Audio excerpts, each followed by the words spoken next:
125 years of service. Welcome to Newsmakers. I'm Lisa Holligas. In this edition, we learn about the history and continuing philanthropy of the Joplin Elks Lodge BPOE number 501, the Benevolent Protective Order of the Elks.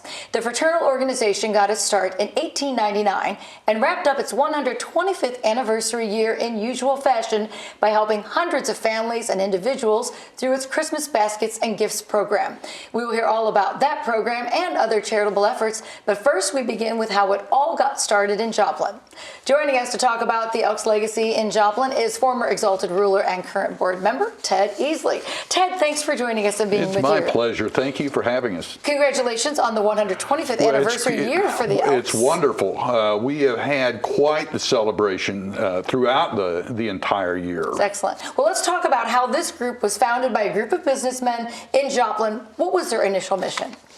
Well, the initial mission, I believe, started with some interest from local business people after they had heard about Elks activities in both Springfield and Pittsburgh, Kansas. Both of those lodges predated us. And some inquiries were made as to how we could further help families. That was a very mining area. You know, everyone made money from mining at that particular time, certainly a lot of Joplin businessmen. And there were a lot of instances of miners being lost and families in need and that type of thing. So when word about the Elks began to spread in this particular area, they invited some people in, found that suited their needs to be a charitable and benevolent organization, and that's how it started. So there are thousands of Elks lodges today, and Joplin's number 501 nationwide must mean it was one of the earliest to form. One of the earliest, yes. So tell us why Elks, and it's a fraternal organization, and for those of us who don't understand the structure, explain these leadership roles and the meaning behind Exalted Ruler. What's the connection to the Elk? Well, I'll go clear back to the beginning of Elks, which started in New York. It's a very fascinating story. It began with a group of people that were in show business. And it was a gig economy then, just as it is for show people now. Yeah. But a man by the name of Charles Vivian, who was very social, but he was working all the time, and the only time they had a day off was Sunday in New York City had blue laws. So there was nothing open. So they rented a space, and all of his friends in the show business trade began to get together, and they would save party items throughout the week and store it in there. And that carried on. They called themselves the Jolly Corks.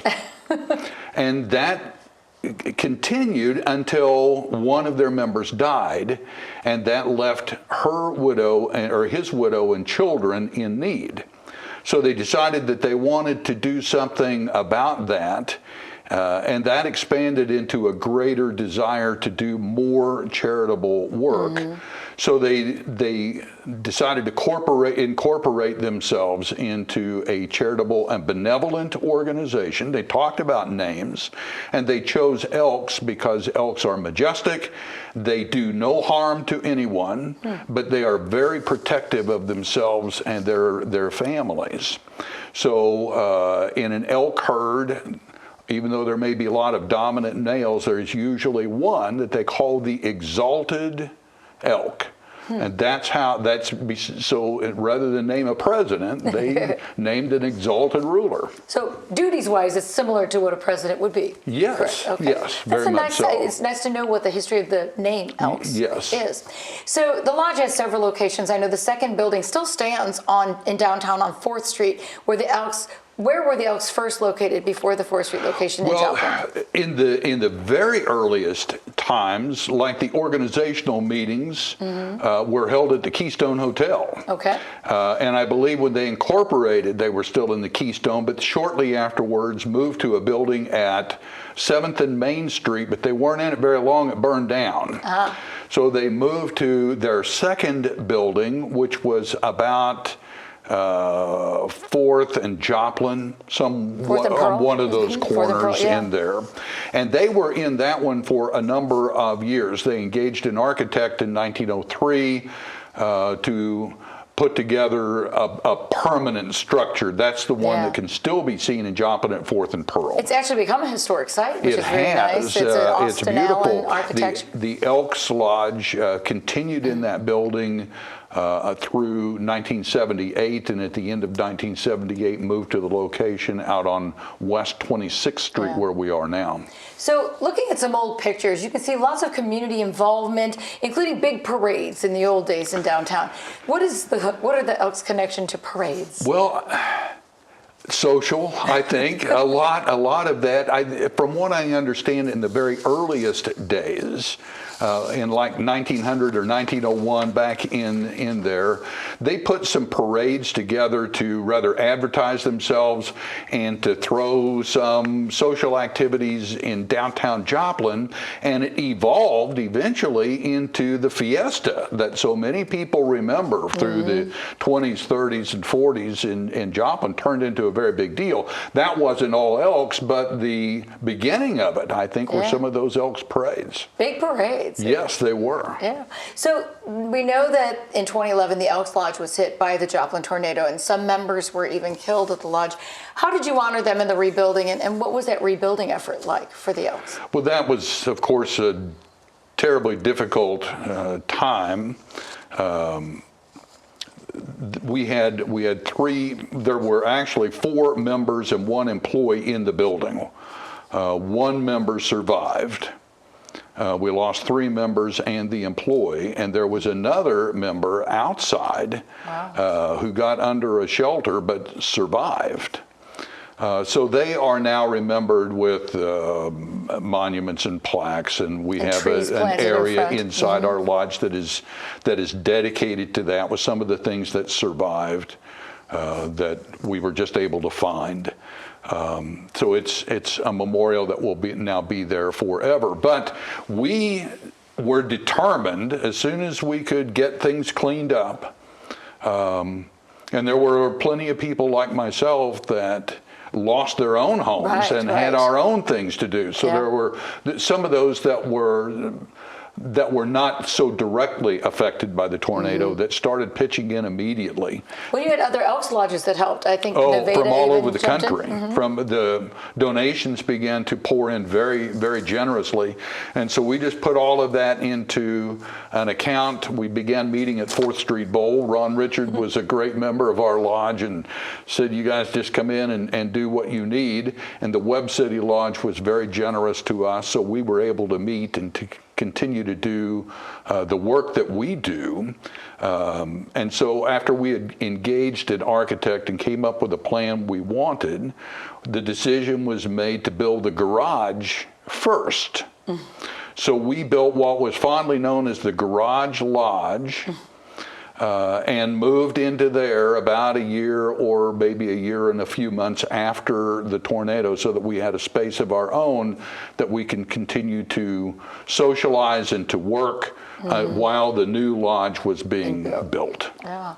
So let's talk a little bit about membership. I mean, it was like a few dozen at the start. Where are you now? I mean, how many hundreds of members do you have? At the very start, I think there were about 100. So it started out very, very strong, and then it kind of waned during World War II or World War I. So there have been ebbs and flows, but our height was probably about the time that we moved to West 26th Street in that new building. And parking in downtown Joplin was the problem in the 1970s that it is today.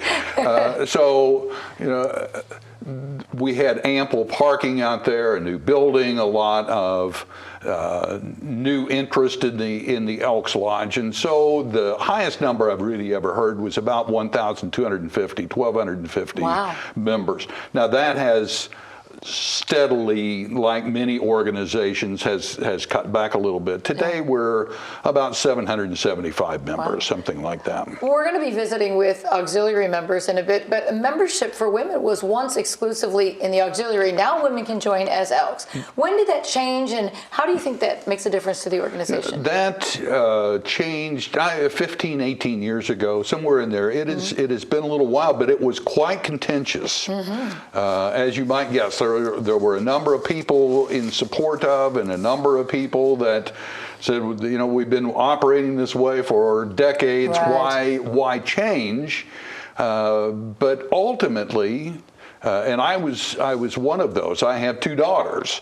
And we never forget an elk, ever. If you die an elk, your name is enshrined on tablets, and they are remembered through the 11 o'clock toast, which has quite a history to it, including veterans at the end of World War I, when General Pershing chose 11 on the 11th day of the 11th month at 11 o'clock. It was because of the 11 o'clock toast. He loved it.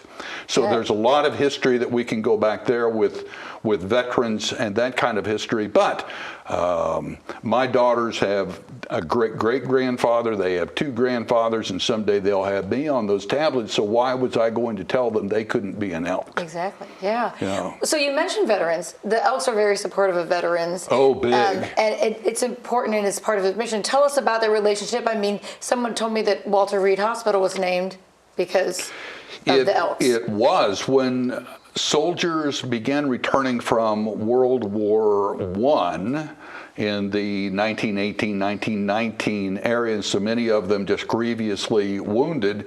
There was not a lot for them. There were about 1,500 Elks lodges across the United States at that particular time, some 1,500, something like that. So a suggestion was made that we all pool our money and purchase a hospital in Maryland. Oh, wow. For specifically to take care of the needs of wounded veterans, and that was done. It was purchased, it was staffed, but quickly, within 3 or 4 years, it became more than even a national Elks Lodge organization was able to handle, and the United States government expressed an interest, and it launched the Veterans Association. You also have a connection to local hospitals, so the Elks in Joplin helped with St. John's Hospital in many ways. Tell us a little bit about that history. We did. There was a lot of help, especially for children. During the era of polio? Yes, right after World War II, there was quite a polio epidemic. There was a need for an iron lung in Joplin, and so the Elks Lodge purchased the first iron lung in Joplin for the benefit of children. And that area that they designated for that polio treatment became called Elkland. They did. At St. John's, their pediatric ward was called Elkland, and that continued right up until the tornado. Philanthropy is a big part of your mission, so tell us a little about your sponsorships of teams and scholarships. Youth activities.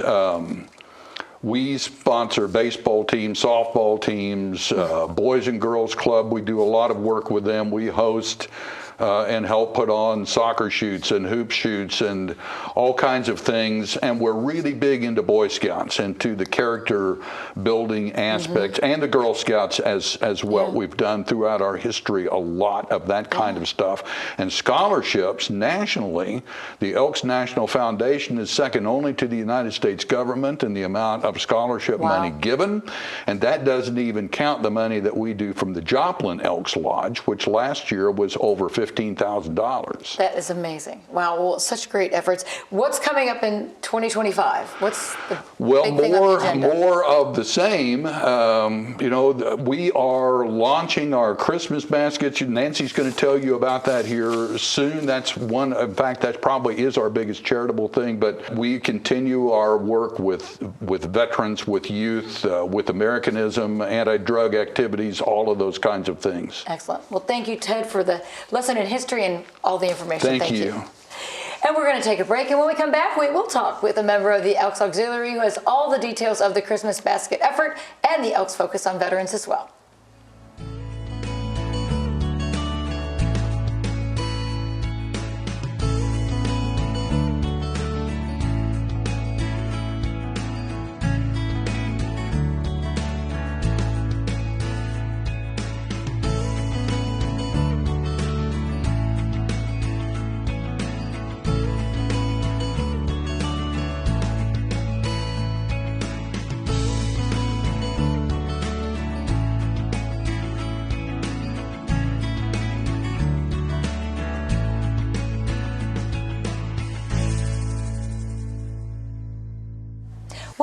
to Newsmakers. The Joplin Elks Lodge has served the Joplin area for 125 years, and a big part of that service happens through its auxiliary and the Elks themselves. Joining our conversation is Nancy Batasso, the leading knight and chair of the Christmas Baskets program this year. Nancy, welcome. Thank you.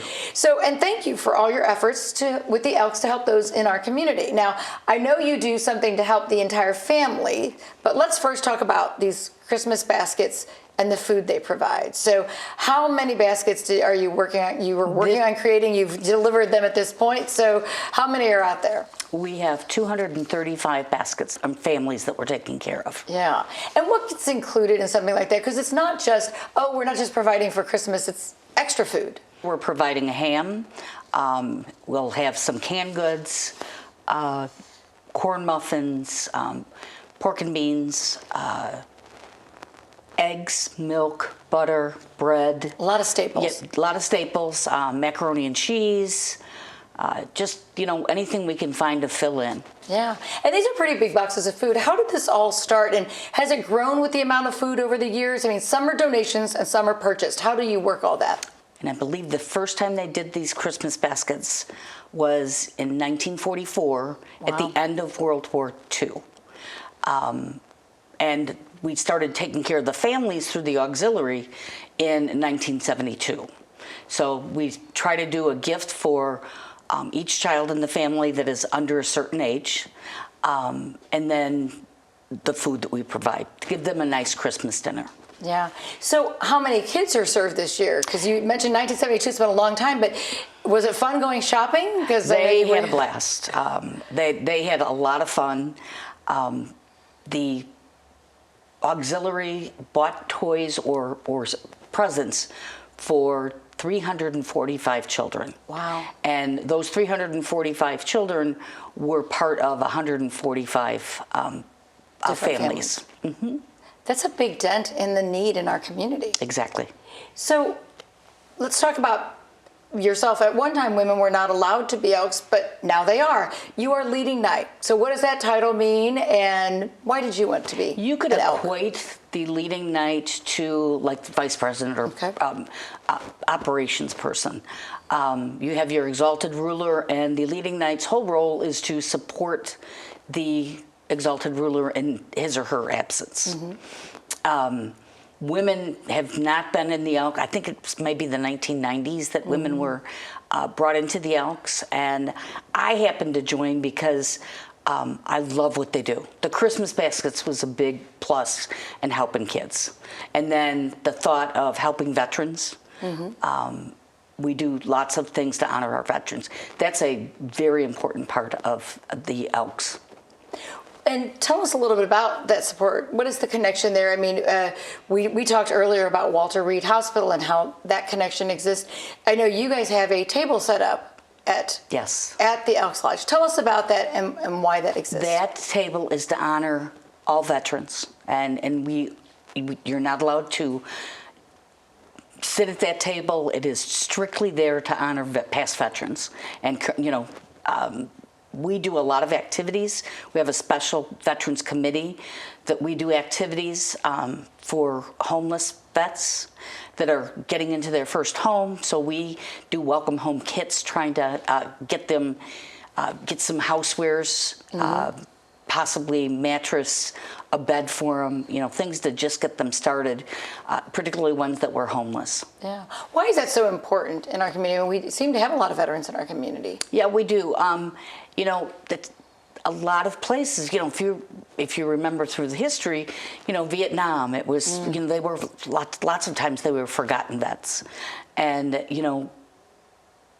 in our times that we're hurting right now, anything you can do to help them.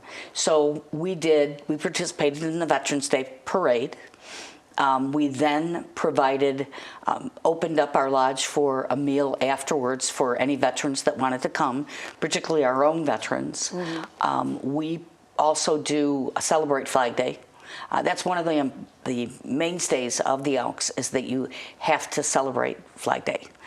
So we have a Flag Day ceremony, and this past year ours was pretty touching to me because we had our own vets bringing in all of our flags and participating in it. and I can't say enough how much we love our vets. Yeah. Anything we can do for them.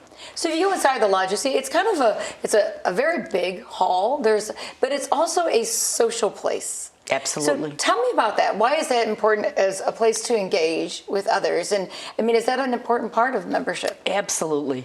The social is very important. The one thing that I frequently tell people when they're looking to join is you can make what you want out of the Elks. You can just come in, have dinner, come in for the social hours, encourage them to come to meetings, get involved in the different charities and activities that we do. We also, it's the camaraderie. This Christmas baskets is our perfect example. There are people that just look forward to coming in and doing this every year. And they will come in, and when we were putting together our baskets, we had about 10 or 12 of us that all we did was just worked on filling those baskets and making it happen, because we're just excited to help people. Yeah. So philanthropy is a big part of it, but then by doing that, you've made friendships, you've bonded, and so it is kind of a social club. There's dinners, sometimes there's even music. Tell me a little bit about what you can enjoy while you're at the lodge. You can come out, if you're coming out to the lodge, we're open 7 days a week. From 11 until whenever. Generally, there's 3 nights a week that we're open until 11, and the rest we're usually closed by 8. It's a social place to go. There's a bar, there's catering that we have, basic bar food. Then we have special picnics. We'll do the 4th of July, and we'll do a huge fireworks display. Provide hamburgers, hot dogs. We have a family picnic. This past year, we celebrated our 125th anniversary, and besides having a, food, we also had a car show. It was the first time we'd ever done a car show. Yeah. And that went over very well. So you guys also do a lot of charity breakfast. Tell me about that. We do charity breakfasts the first Saturday of every month. Except for June and July, because everybody's on vacation, summer. Yeah. But we do the first Saturday of every month. We provide a full breakfast. The proceeds from the breakfast go to the charity. This last month we did for the MSSU food pantry. We've done some of the other places that we've done in the past is Boy Scouts. We've done Lafayette House. Joplin Public Library. Joplin Public Library was one that we did. It was a big one. It's all open to the public. So, it's basically we start at 8 and then till food runs out. 10 or the food runs out. And the day that we did the public library, the food ran out. Good causes. They're very good causes, and we love doing it. We just ask that the charitable organization help us with serving, and we feed them till we're done. People really love it. And most of the Elks will come out and support any charity that we have. How does someone become a member? We usually someone in the lodge has mentioned it to someone. They can stop by the lodge and pick up an application. But the one thing they need to do is have a sponsor within the lodge, and anyone is willing to be a sponsor. It's just a great place to be. So do friendships usually get strengthened by that service element, do you think? Oh, absolutely. When I was assisting with the auxiliary, I was president one year, and we decided to do something to honor the Elks and all of their members. So we did a cookbook and developed great friendships from working on that cookbook with different people and interacting being an officer and interacting with everybody. I make a point, if somebody comes into the lodge that is a visiting member or visiting lodge member or Elk from anywhere in the country, they'll stop by. Lots of people will check out, is there an Elks Lodge? And then they'll go and walk in. If I'm there, I always take time to introduce myself, give them a tour, maybe buy them a drink, encourage them at the next day we're going to have a band or dinner, encourage them to come back the next day. Yeah, nobody needs to stay at home, that's for No. sure. So why do you think the Elks Lodge in Joplin has made it 125 years? What do you think is the key to success or, staying strong? Commitment. I mean, it's the commitment. It's this the brotherhood that you have. We look at the precepts of brotherly love, justice, charity, and fidelity, and we try to live those values. Yeah. So, and then talk to me a little bit, when you walk in there, you have like a silent auction routinely. Yes. How does that ongoing support work? Well, that's put on by the auxiliary, and the proceeds go to help with, the auxiliary's whole purpose is to support the Elks. So they will raise this money from the auxiliary auction table to support lodge activities. In the past, they've supported by helping buy chairs for the lounge, just various and sundry things. How has the community also helped? I mean, the Elks has helped the community in many ways, but how has the community helped you? You had a number of donations for the food baskets. Are companies helping as well? Yes, we had, for the Christmas baskets, we actually have partnerships with several places. One of them is Food for Less, Opal Foods, and it's KEHE food distributors. And the distributor will go across the country asking people to donate for us. And we actually have to turn away some food donations because it's too much. It's overwhelming. You can't store it all. Yeah, you definitely can't store it all. You need a bigger space. Yeah. And then actually you have a space there that can be rented and used. It's a good place for weddings. Does that help? We actually have a couple of different venues within our lodge. We have our ballroom, which can seat about 250 to 300. Wow. So you can do a wedding there. Then in the dining area, some people rent that for baby showers, engagement parties, graduations, and we rent out the garage lodge and the pavilion on a regular basis. Well, Nancy, thank you so much for telling us all about being an Elk and your involvement. Thanks for all you do. Thank you. Appreciate it.